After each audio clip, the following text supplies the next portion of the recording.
Good afternoon, everybody. Welcome to another Takeo Tuesday. Awesome to have you on our airwaves. Sorry about that. My name is Brett Zerba. I'm an applications engineer with Takeo.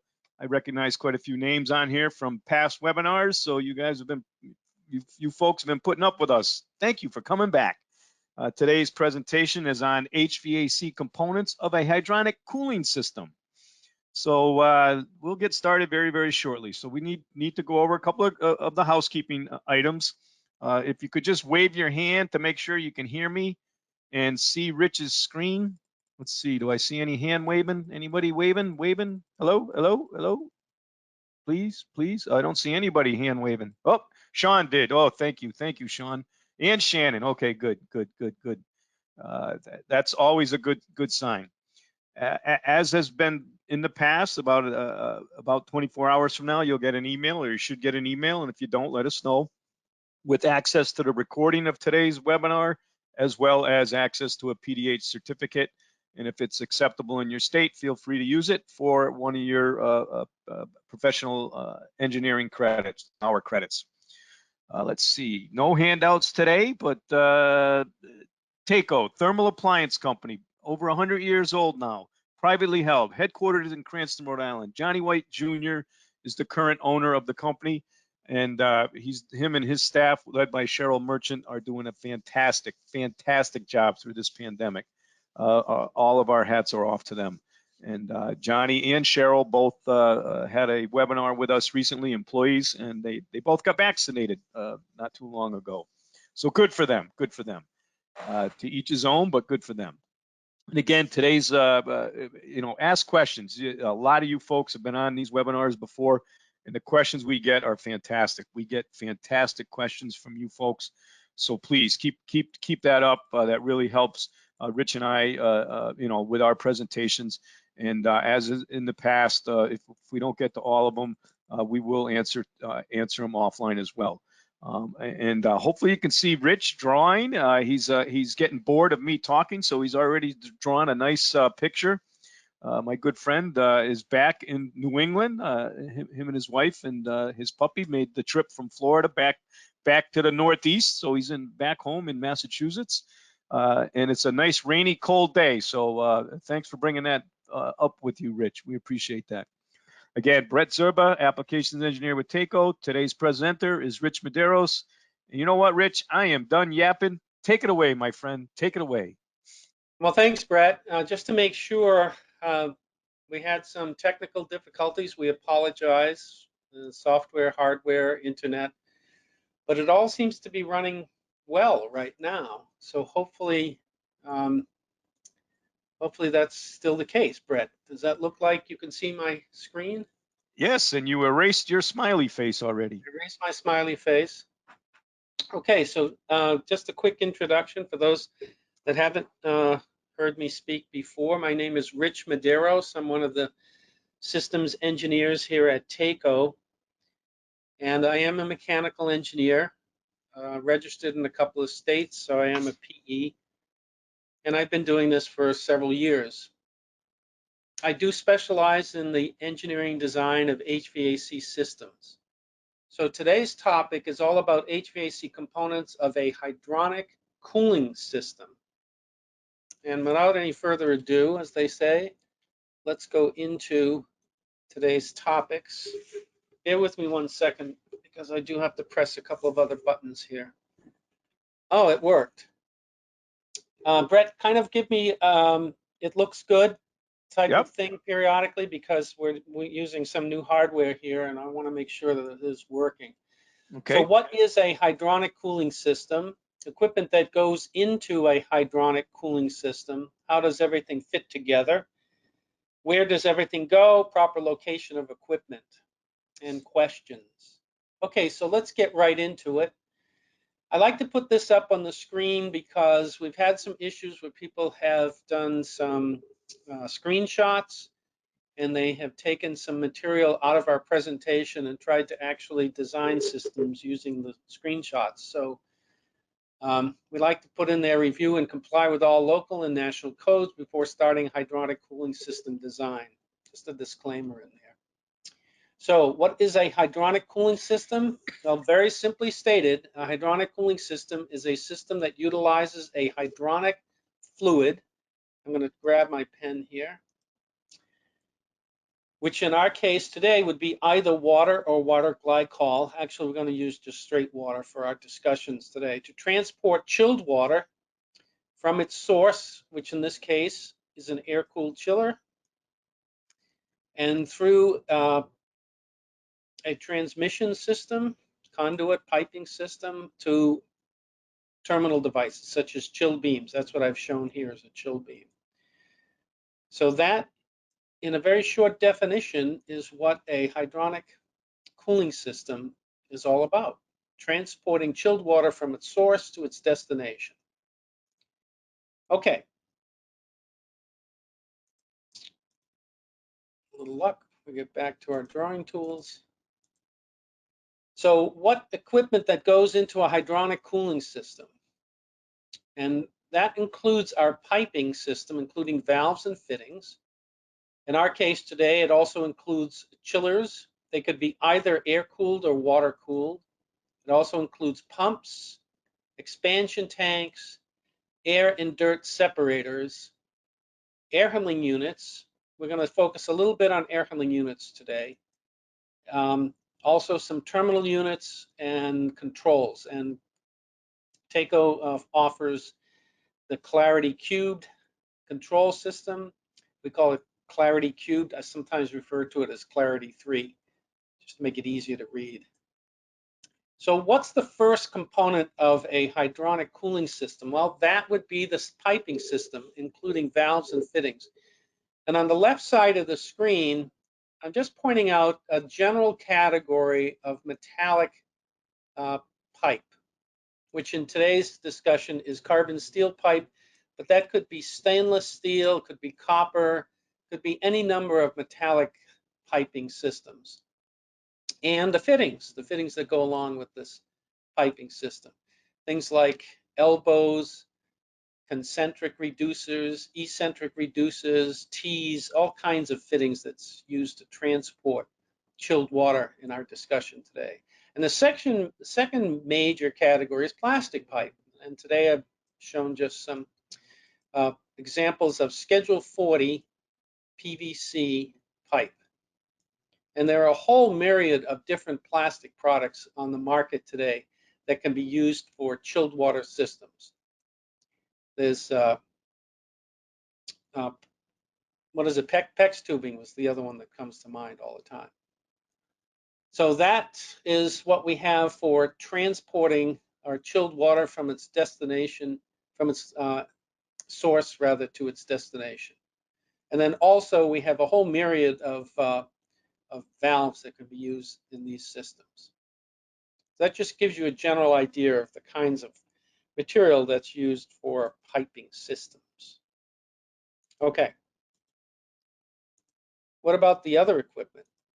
Well, when we talk about chiller plants, we generally talk about chillers that are either air-cooled, as I've indicated on the left here. This is an air-cooled chiller, representation of an air-cooled chiller. Air-cooled chillers are standalone in the sense that you connect the supply pipe, a return pipe, and electricity, and that's it.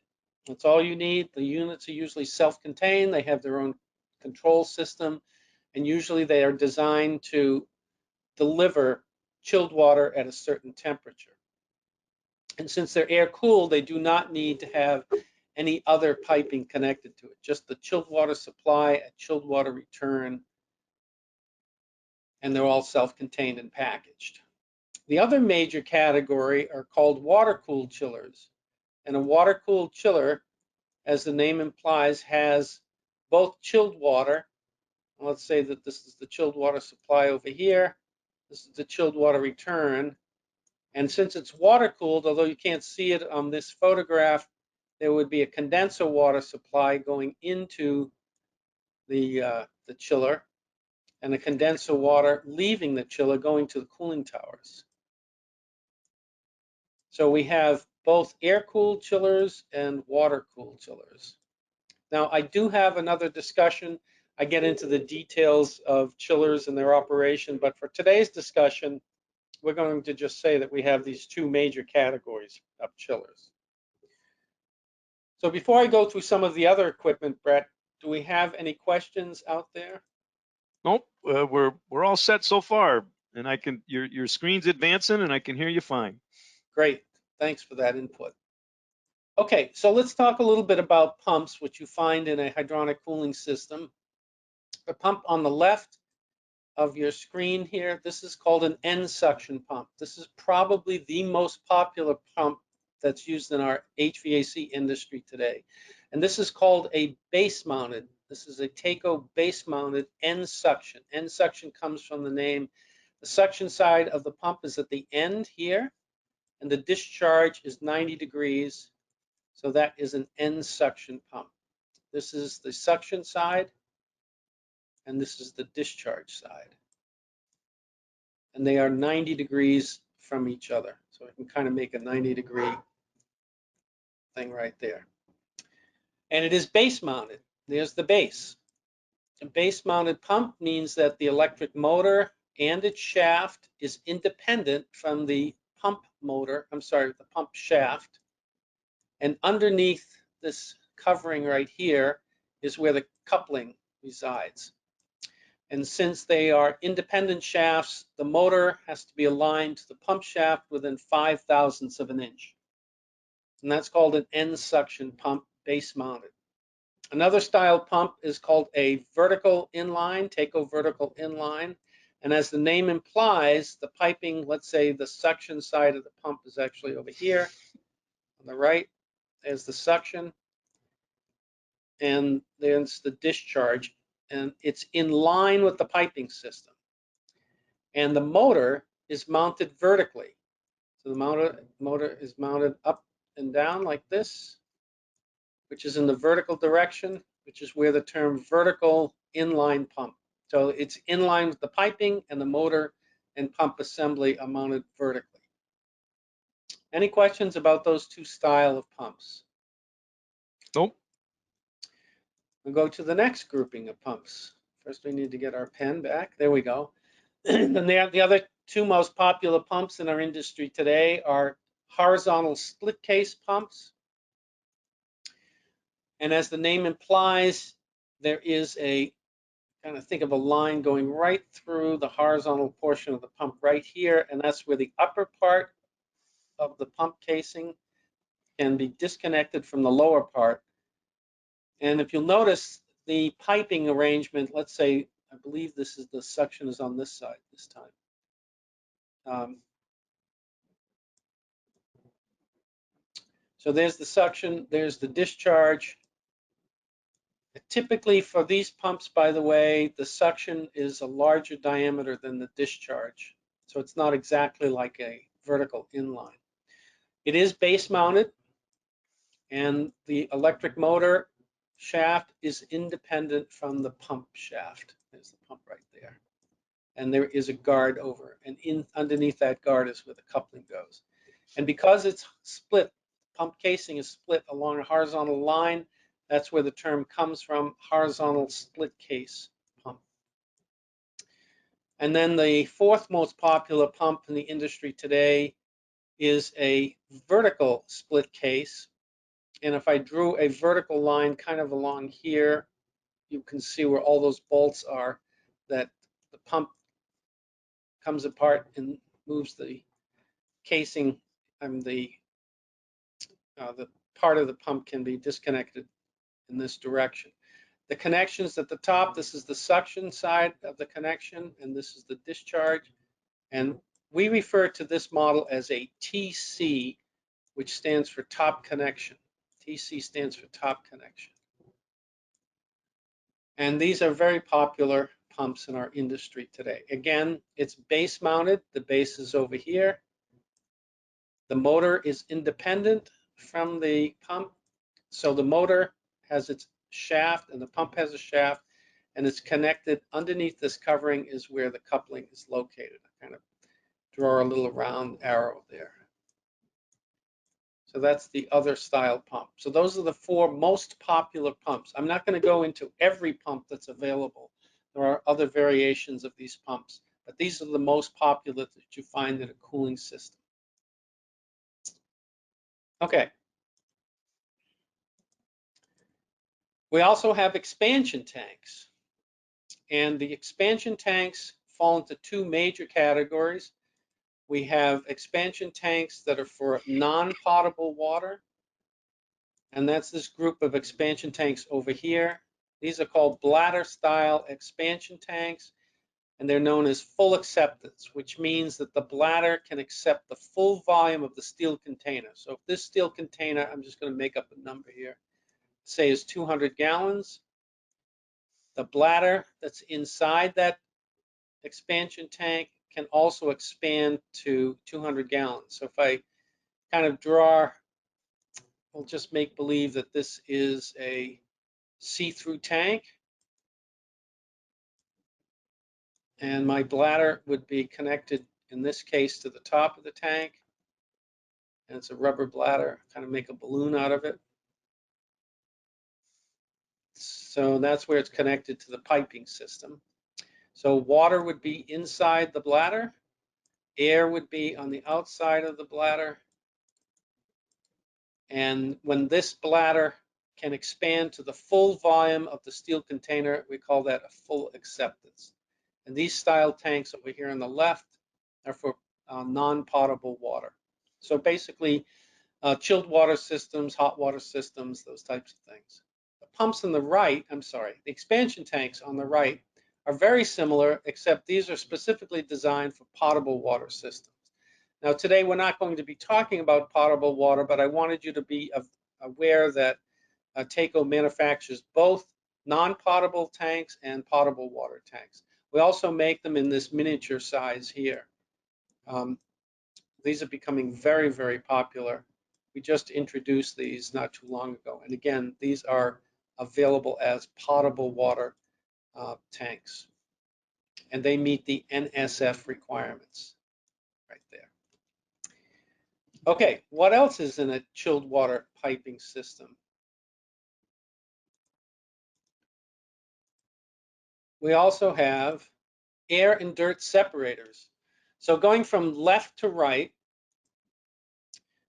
again, the style that I'm pointing to over here on the left, this is called a 4900 series, and it has a basket inside that has it's filled with Paul rings. That's the name of the rings that are inside the basket. These two devices are identical. This just shows the exploded view with the top disconnected so that you can see the basket inside here. And these are inline, so you can connect them inline with your piping system. The second most popular are the Taco inline air and dirt separators. And if I look at these air and dirt separators from the top, let's say I draw a circle here, there would be a connection on one side over here and the connection on the other side. So again, these are called inline. If the piping was connected here, kind of make a little pipe thing there and another pipe connected over here.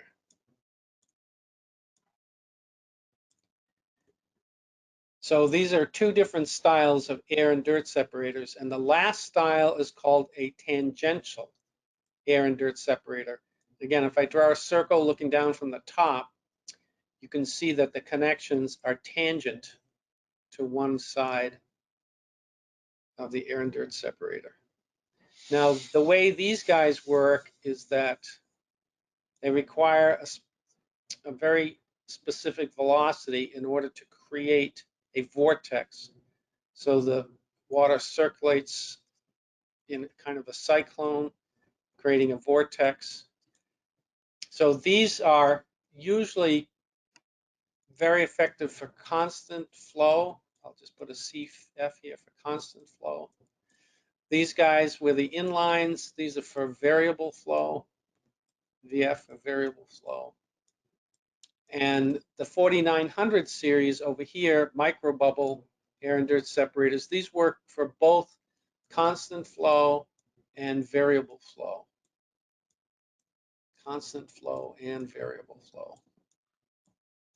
And again, the main purpose of air and dirt separators, as the name implies, is that they're designed to remove air from the system. And in all cases, they're also designed to remove dirt. The dirt falls to the bottom. You can see over here in the 4900, there's a blowdown valve at the bottom, and the air finds its way to the top and through the air vent. That's an automatic air vent. So when the water comes into the air and dirt separator, it passes through all these different shaped Hall rings. It forces the air up inside, and it forces the dirt down inside. And then by opening this blowdown valve periodically, you get rid of the dirt, and the vent is automatic, so you don't have to open anything for the vent to work. Any questions about the different style air and dirt separators? Nope. We do have a question about pump base motor to shaft alignment. Explain grouting the pump base and motor to pump shaft alignment. I don't know if we want to answer that, or should we answer that offline? Well, let's put that aside. If we have some time at the end, we'll go through that, because today's really discussion is kind of the how do you get into the actual design, what the components are. Yep, I agree. So in our design today, we're going to focus on air handling units, and in a minute we'll talk about the building. In this case, we're showing the air handling unit is one of the major components in the system. This coil that's shown right in the center here, this would be our potentially our chilled water coil. Let's get a pen here. So there's our hydronic coil right there. And typically what happens is that the air flows from the outside, from left to right. It goes through these pre-filters, gets cooled by the cooling coil, and that's a hydronic cooling coil. So there would be a supply water connection, perhaps coming, actually the supply would be here. Supply is here, and the return is here. You get the coldest water in the last row, and then you have some final filters. So these are pre-filters on this end here, final filters over here. And there's a fan inside. Usually the fan is in this section. Let's kind of draw this fan airflow device. Okay. We also have some other components in the hydronic system. We can have fan coils. They come in a variety of configurations. And again, they have a cooling coil. There's a drain pan underneath them. Let's point out a couple of these things. So here's the cooling coil here. This is the drain pan. Usually you find fan coils in ceiling configurations, although fan coils can be put inside closets in a vertical configuration. All these four fan coils are all horizontal fan coils. And we can also have thin tube radiation, although typically in a cooling system, we do not use fin tube radiation. There are rare cases where we can use them, but I'm going to cross it off today and say that for fin tube radiation, you typically would not find those in a hydronic cooling system, but you would find fan coil units. Okay, you can also find active chill beams in a cooling system and a hydronic radiant cooling panels. Both of these require chilled water that's above the dew point temperature. We do have another discussion coming up, I think in a few weeks, that talks about chill beam systems, where we get into much more detail of how these work. But these are different components that you would find in a cooling system. And the last thing that you find are a variety of controls, and these are kind of a quick snapshot of the different control components that are available from our Takeo Clarity 3 or Clarity Cube system. All right, so now let's get into an actual design. So I always like to start up by saying, I want to design a cooling system, but where do I start? Well, you start with a simple building. So in our case, we have a simple office building.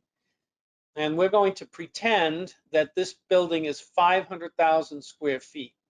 We're going to pretend that it's 500 feet by 200 feet, the footprint, and that it's 5 floors tall. So 500 times 200 is 100,000 square feet times 5 floors, that's 500,000 square feet.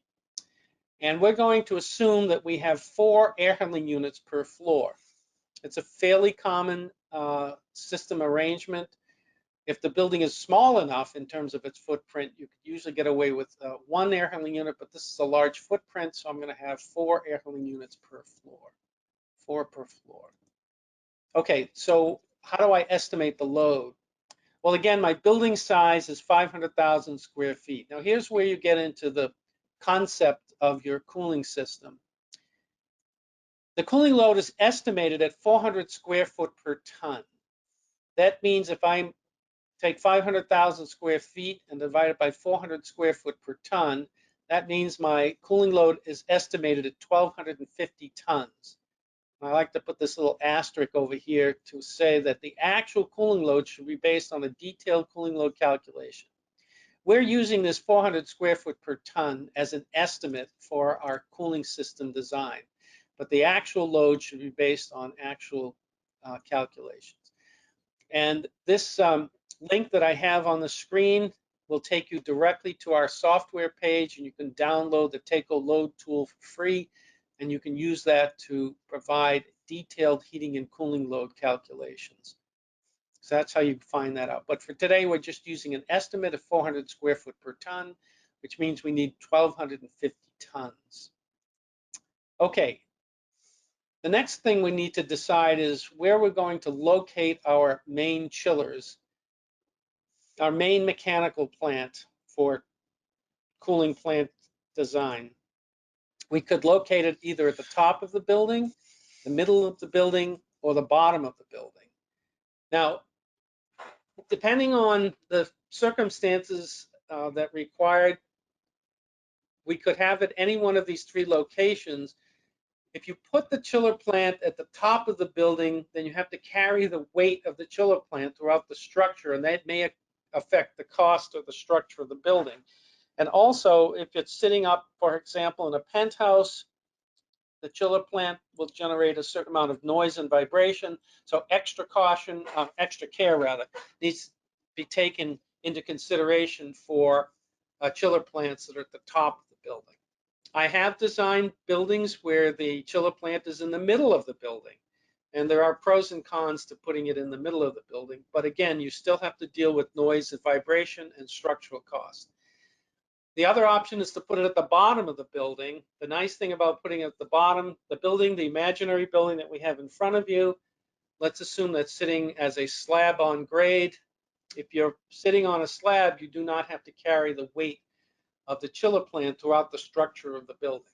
So it's much easier to deal with. Plus, it's much easier to deal with noise and vibration if it's sitting at the bottom of the building.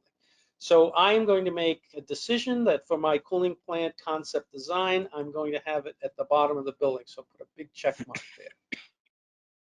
Any questions about where the chiller plant should go, Brett? No, there is a question about what's your thoughts on including a buffer tank as a design component?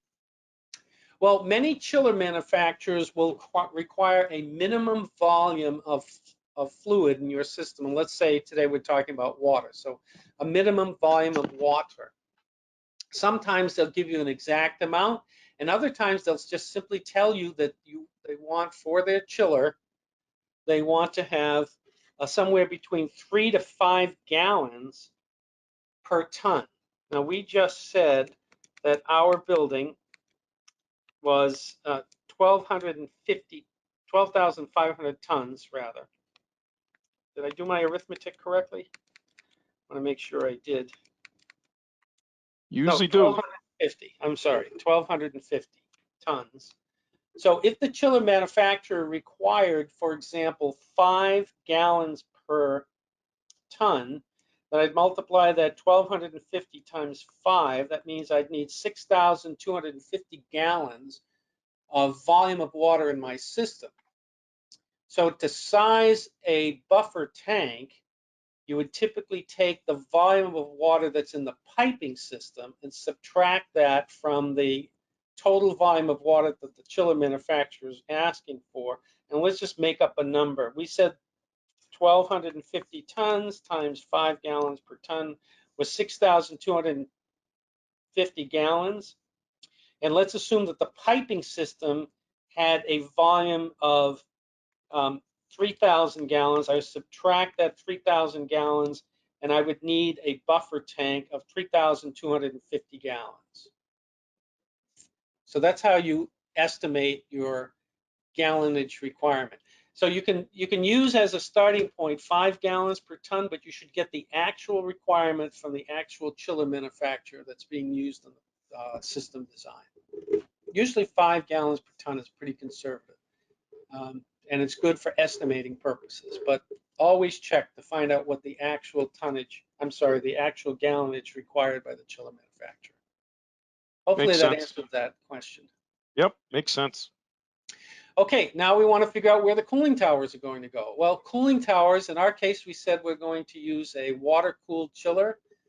So we're going to decide that we need cooling towers. And again, we have the 3 choices. We could put it at the top, the middle, or the bottom of the building. And a moment ago, we said our chiller plant is going to be at the bottom of the building.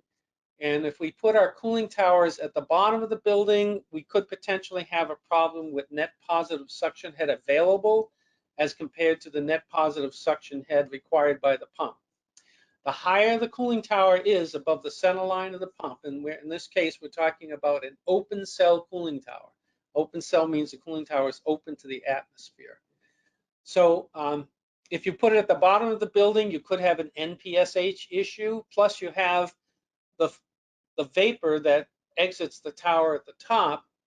If it's at the bottom of the building, you have to be far enough away from intakes to the building or operable windows so you don't draw any of that vapor coming off the cooling tower back into the building. You have the same issue with the middle of the building. It's a little more complex if it's in the middle of the building because now you need to have substantial fans. Usually, and I have done this before, a couple of projects in my career where we had to put the cooling towers in the middle of the building, and we had to have walls of louvers to get the fresh air in, and we had to have powered fans to push the air as it exited the cooling tower out the other side of the building. If you put the cooling tower at the top of the building, you solve a lot of problems. You create a static head so that you usually don't have a problem with the available net positive suction head for the pump. The plume that exits the cooling tower off the top of the cooling tower is blown up and away from the building, and usually that does not create any problems with cross-contamination where the cooling tower vapor finds its way back into the building. And cooling towers are relatively light compared to chillers, piping, and pumps. So the penalty for carrying the weight of the cooling tower is minimized if it's at the top of the building. So for our design today, I'm going to put the cooling tower at the top of the building. So now we've made some basic decisions, and here is a layout of the piping system using 2 chillers. These are water-cooled chillers. I'm going to zoom into this in a minute, by the way. I just want to give you a quick overview. We have 2 cooling towers. We have primary pumping for the chilled water over here on the left. We have the secondary piping, and we have 4 air handling units per floor. So let's just look at the chiller plant itself.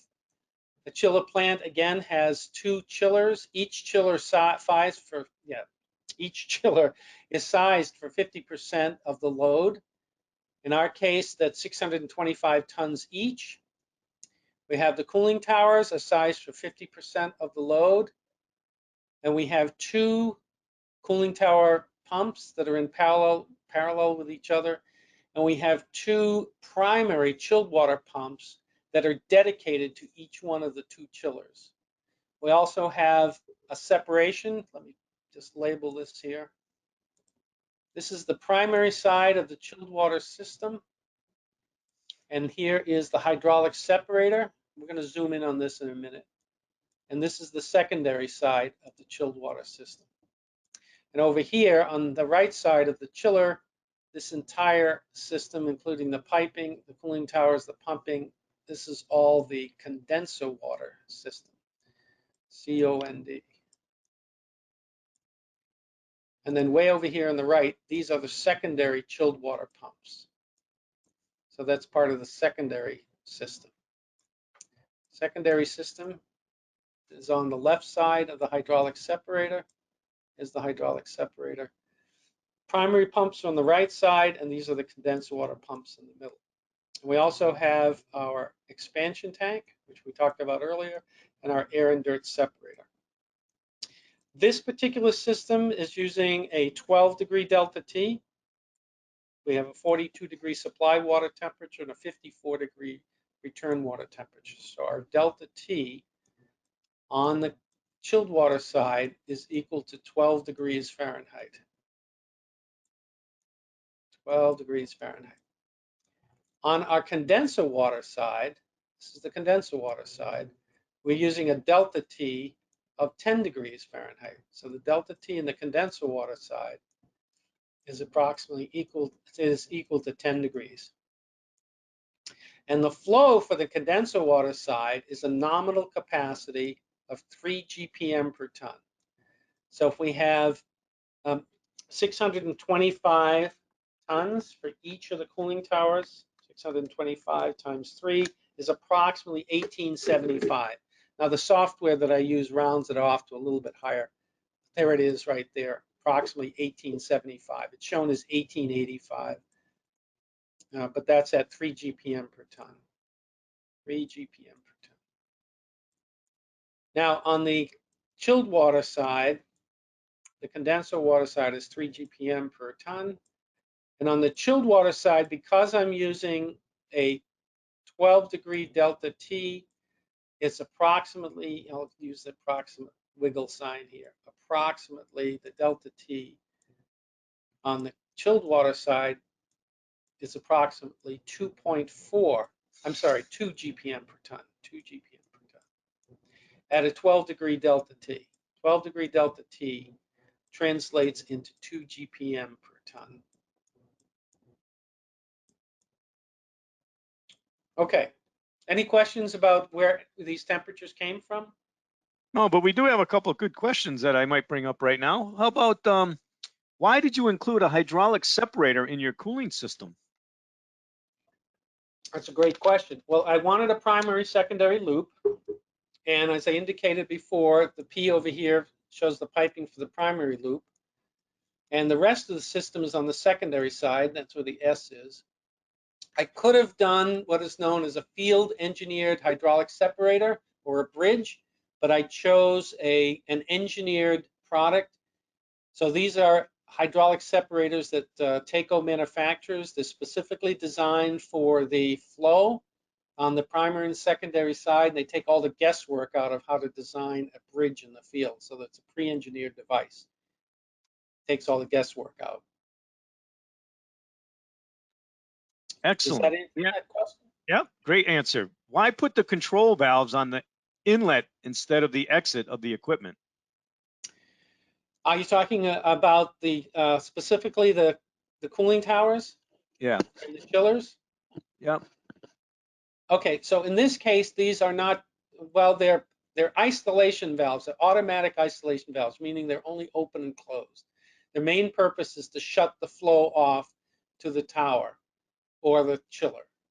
So in this case, they're either open or closed, they're not modulating, they don't act as a true control valve, but rather an isolation valve. So it doesn't matter where we put them.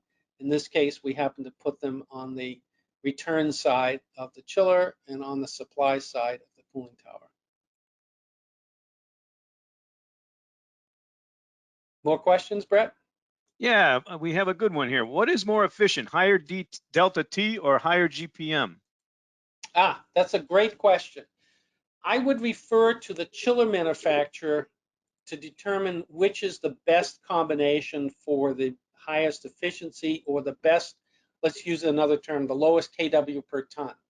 So especially when it comes to water-cooled chillers, because it can be influenced by the delta T on both the chilled water side and the condenser water side, and also be influenced by the GPM. So go to your chiller manufacturer, find out what the best combination is for delta T's and for flows to find out the most efficient chiller. In general, the in today's market on chilled water, most chillers are somewhere in the range of 12 to 16 degrees delta T on the chilled water side, and most chillers are using anywhere from 10 to 12 degrees differential temperature on the condenser water side. But it's best to check with the chiller manufacturer. Excellent. Are water-cooled chillers without cooling towers common? Cooling water is 100% wasted with no recirculation. I have a 60-ton unit piped this way, installed in the 70s. I would say they're not common at all. Well, I'm not sure I understood the question. Are water-cooled chillers without cooling towers common? And are they saying they're just using once through water and then to the drain? Yeah, cooling water is 100% wasted with no recirculation. Well, that's interesting because by today's codes, that would not be allowed. Right. So that's from the 70s. yeah, Very, very uncommon. Yeah, I would Yeah. say so. I've run into a couple of them in the past, but you can use pond water, in some cases seawater, in which case that's once through, but you need special permitting to use that type of water for the condenser water side of a chiller. Yeah, yeah. Mac, Rich, I know I haven't been around as long as you, but that's the first time I've even heard of a system like that. I guess everything's possible, right? Yeah, actually there was I forget, 70s actually seems rather current because I know that there was a significant change in the 60s about using once through systems like city water. And there was quite a clampdown on that. So yeah, I'm surprised to hear that it was something built in the 70s. Right. So here's a nice question. Are P3 and P4, which I can see nice and stand out right in your picture there, variable speed or constant speed? Well, in this particular system design, these are constant speed pumps. The way I have set up the primary secondary loop, I've set it up as a constant flow to the chiller and variable flow to the system, which is the main reason I'm using a primary secondary loop.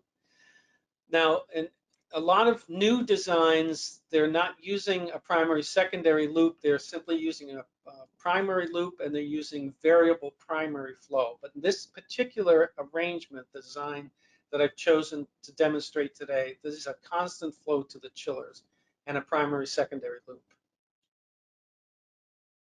Excellent. And then someone pointed out there could be geothermal on the condenser side. But even in geothermal systems, we're not allowed to take water from the ground and discharge it to a drain. Good point. Usually you have to take it, if it's an open standing column system, you have to pump from one well to another. And then if it's geothermal and has a closed loop system, the water supply goes through a closed loop, uses the plastic, buried plastic piping.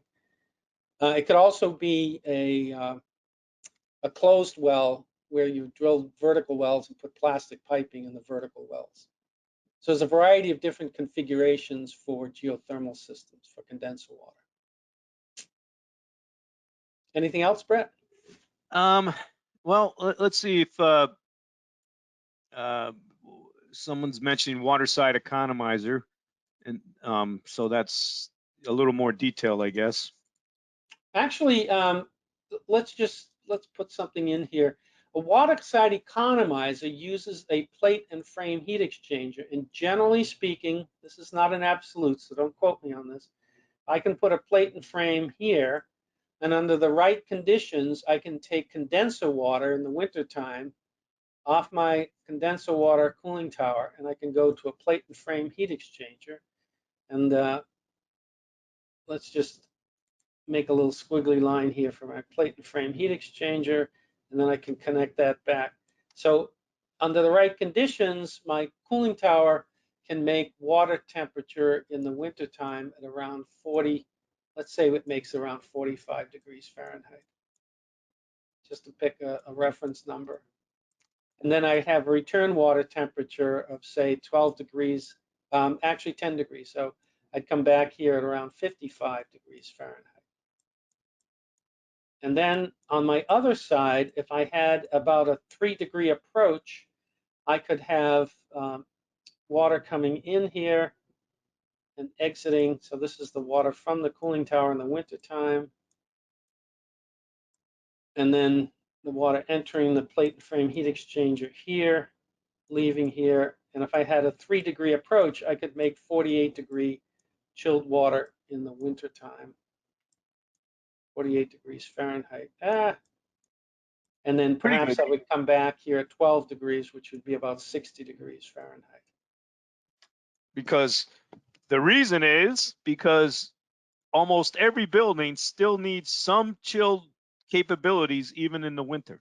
Interior offices, as an example, especially with all the equipment we have nowadays, computers Right. and everything else.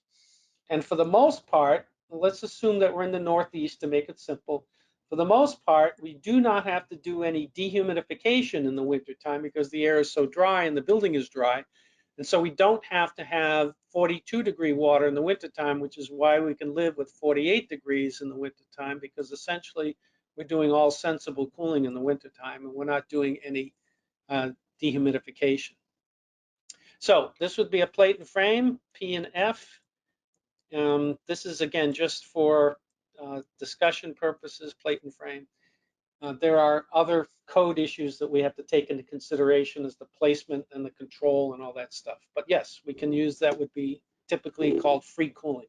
Because in the wintertime, the cooling towers would be operational, but the chillers would be off. We'd have another set of pumps here for the, for the plate and frame heat exchanger. Any other questions? No, yeah, you have more you're going to yap about, right? I might save Yep, a a couple couple more for the end. slides to go through Yep, here. yep. See how we're doing for time. Okay, so this is a close-up of the piping that you would find for the chilled water. That's why chilled water, we already talked about the hydraulic separator over here.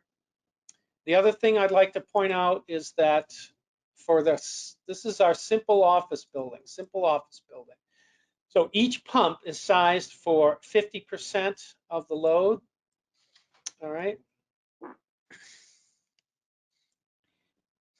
And the chillers are also sized for 50% of the load. So you'd say to yourself, well, that doesn't make sense, because if I lose a chiller, what if I lost one of my chillers? Then I would only have 50% capacity. Well, keep in mind that when we do cooling load calculations, we do it for the peak load. The peak load occurs only about 3% of the time. So the majority of the time that the system is operational, the capacity of the system can be significantly less than the peak load. So it turns out that we can get by about 75% of the hours in the year with about 50% of our chiller capacity. So by sizing each thing for 50%, I can handle about 75% of the hours in the year. Now, some people will put in 3 chillers at 50% each. They'll put a third chiller down here and a third pump, and then no matter what chiller they operated, they would still be at 100%. Typically, you find those kinds of designs for critical loads, like for data centers, hospitals, laboratories, where you cannot afford to lose any capacity at any time during the year. But for a simple office building, it'll handle the majority of the load for the 75% of the hours. And if it turns out you have a loss of a chiller or a pump, and you go down to 50% capacity, but you need to have, say, a higher capacity, so the building might get a little warm. It's not the end of the world. It's a simple office building. There's nothing critical going on in the building. Maybe some people would go home early that day until the equipment was repaired. So it's a judgment call in terms of how critical the load needs to be, how critical rather capacity needs to be in the building. Okay.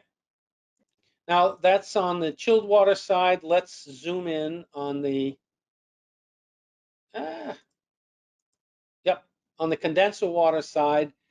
On the condenser water side, I've manifolded the pumps. Each, again, is 50% of the capacity, and I have the cooling towers at 50%. And again, this design is an open cell cooling tower. And the makeup water, whoops, went back too far here. Let's just click on this. The makeup water for the cooling towers is generally about 5% of the flow. So therefore, each cooling tower in this case is about 1,885 gallons per minute. If I simply take 1885, since I have two cooling towers, 1885 times 2, that's about 3,770 gallons. I take 5% of that, and that's the makeup water, which would be 188.5 gallons per minute. That's all I would need for makeup water. And that makeup water for the cooling towers has to offset. The most obvious one is evaporation. The second one is called drift. Drift comes into place when the air blows, just the prevailing winds. So the wind, we'll call it the wind. The wind blows against the cooling tower and it literally strips the cooling tower of water. It just blows the water off the tower. And when that happens, that's called drift. And the third reason you have to make up water is called blowdown. Now, the dirtier the air is, cooling tower is like a giant filter.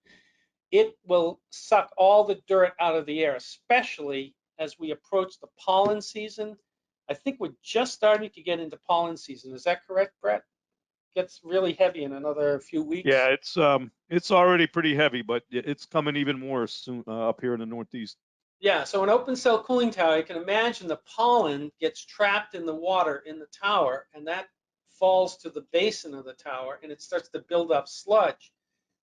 And so to keep that material from building up, we open a valve, we blow down the tower and let it drain out. So we have to have enough makeup water to accommodate the evaporation, the drift, and the blowdown. And typically that's about 5% of the total flow that's going to the cooling tower. So there's a quick way that you can figure out what your makeup water is for your cooling tower. Most cooling towers, by the way, will use a little bit less than that, but that's a reasonable number to use for those three categories. And again, these pumps over here, because I blew up the picture, these are our secondary chilled water pumps, and they again are sized for 50% of the load. When you put pumps in parallel, it turns out that if you shut off one of the pumps, you'll get about 75% of the total flow that you need in your system by the operation of one pump. That's one of the characteristics of parallel pumping. So if your load is only 75% for the majority of the hours in the building, you essentially have on your secondary system nearly 100% capacity in your pumping for your secondary side. So over here is the condenser water, and over here is the secondary side. And then right in the middle of this little section here is for the condenser water, which has to do with the makeup water for the cooling towers. Any questions about any of this stuff? We actually have a couple of good questions here. And it might be going back a little bit, but do you recommend alternating run times in the chillers? Yes. Yep. But again, it depends on your load. If you have a building which requires, even at partial load, both cooling towers to be operational, then you'd have to obviously run them simultaneously. But as the load drops off, now you can alternate them lead lag for that lower capacity requirement. If you put in 3 cooling towers, like we had a minute ago, go back here. I didn't have it on the diagram. But if you had 3 chillers, each size for 50%, then you could do an actual lead lag because you only need to run 2 at a time. Yeah, the key is to keep the runtime. Well, I would think building owners, maintenance people want to keep the runtime as equal as they can to all the equipment, right? That's right. Yeah, I mean, that would be the goal. So what determines which side of the equipment the pumps are located? That's a good question. That is a very good question. When it comes to chilled water, most of the time we locate the primary chilled water pump to pump into the tower. And the reasoning behind that is that there's always a temperature rise across the pump. Even though it's a relatively small one, there is a delta T that occurs across the pump, and that has to do with the inefficiency of the pump. So to put things in perspective, if a pump is 80% efficient, 80%, if a pump is 80% efficient, that means that 20% of the energy is going into heat. And that 20% that goes into heat will raise the return water temperature ever so slightly. And since you're looking for a constant supply water temperature, you want to keep the pump on the return side of the chiller because you don't want the water to leave the chiller at 42. And then, for example, if I put a pump here and that pump had a 1 degree rise, then what we'd see in my system, I'm exaggerating by the way, to show you, it could potentially be 43 degrees. And if all your equipment is sized for 42 degree for proper dehumidification, you may have too high a water temperature. That especially becomes an issue when if you have variable primary flow, because in variable primary flow, as you slow the chiller down and you slow the pump down, you get a higher temperature rise for the same efficiency. Does that answer that question, Brett? Yeah, that was a great answer. I'm going to bring up another one because this is a good question. I get it a lot when I'm dealing with people. Well, discuss open and closed cooling towers, advantages, disadvantages. Okay, so in our little system here, we chose open cell cooling towers. So the advantage to open cell cooling towers is that they're more efficient than closed cell towers. However, they have their own set of issues. In open cell towers, the water that's being circulated from the tower to the chiller is exposed to the air. And a moment ago, I said that it also acts as a giant filter. Whatever's in the air will be filtered out by the water that's cascading across the cooling tower fill. And so that material can get inside the piping system, in the pumping system, and in the condenser side of the chiller. However, the major benefit is that you can produce a lower supply water temperature to the chiller, in our case, 85 degrees. Now, if you use the closed cell tower, the benefit to the closed cell tower is that the water that's being evaporated in the tower is isolated because there's a heat exchanger inside the tower, and that isolates the water that's flowing to the chiller from the water that's exposed to the air. So the water that's being pumped over a closed cell cooling tower does get contaminated with the dust and the pollen that's in the air, but that water does not mix with the water that's going into the chiller. So the water is cleaner. However, because there is a separate heat exchanger involved, there will probably be about another 3 degrees. So the lowest temperature you can get off of a closed cell tower is probably in the range of 88 degrees. That higher water temperature to the chiller makes the chiller less energy efficient. So open cell towers have their issues with dirt buildup, but they can produce lower temperatures because they can get closer to the wet bulb temperature. Closed cell towers eliminate the problem of dirt getting into the water, but it has a higher temperature, makes the chillers less efficient. Pretty cool stuff. Great answer. Great answer. We're at 1 o'clock. Well, I have one more quick slide, and that is okay. the actual air handling units, the piping to the air handling units. And I show it schematically like this. So this would be, we said 4 air handling units per floor. This would be a typical direct return piping system with a control valve on the discharge side of the cooling coil. And then the last thing I wanted to show was a detail. You could actually have a separate drawing that shows the detail for the piping for the cooling coils inside your air handling units. And that's when we come up to our questions. Any last minute questions, Brett? Well, someone's pointed out, so why draw through the cooling tower with the pump? Wouldn't that raise the condenser water temp? It would. And so that's why I say that when you look at these diagrams, you have to kind of look at them uh, from the perspective of that there are some things that you might want to consider doing. The reason that we connect the cooling tower, I'm sorry, the pump, uh, in this arrangement here is that we want to, in an open cell system, we want the least amount of pressure drop on the suction side of the pump to keep the pump from cavitating. So that's called the net positive suction head required by the pump. So when the pump is on this side of the cooling tower, it benefits us from the net positive suction head if there is not much elevation change between the center line of the pump and the base of the tower, but there is a slight increase in temperature. So most engineers will design it with this pumping arrangement to ensure that they had the highest possible pressure on the suction side of the pump in an open cell system to keep the pump from cavitating. And that's more dangerous than to have a very tiny increase in temperature. Does that help? Yep. And we're pretty caught up. We got a couple questions we'll have to answer tomorrow, but I think we're pushing past. Although our friend Abdul, he just left, wanted to point out that he has water-cooled chillers that use Detroit River water for cooling, and there are no cooling towers. Well, that's a special case, I'll say. Well, the only thing, again, I would say that there had to be, usually when you're taking water from a river or a pond, you need special permitting for that. And so Yep. there's one thing to say, yes, I'm taking water from a river, but you also have to follow up by saying we had to apply for and get approval to use that water in that way. You don't get to just use anybody's water. Yep. Excellent job, Rich. A lot of thank yous. People scooting off. We do have a couple questions we'll get to tomorrow, but take it away. Say goodbye.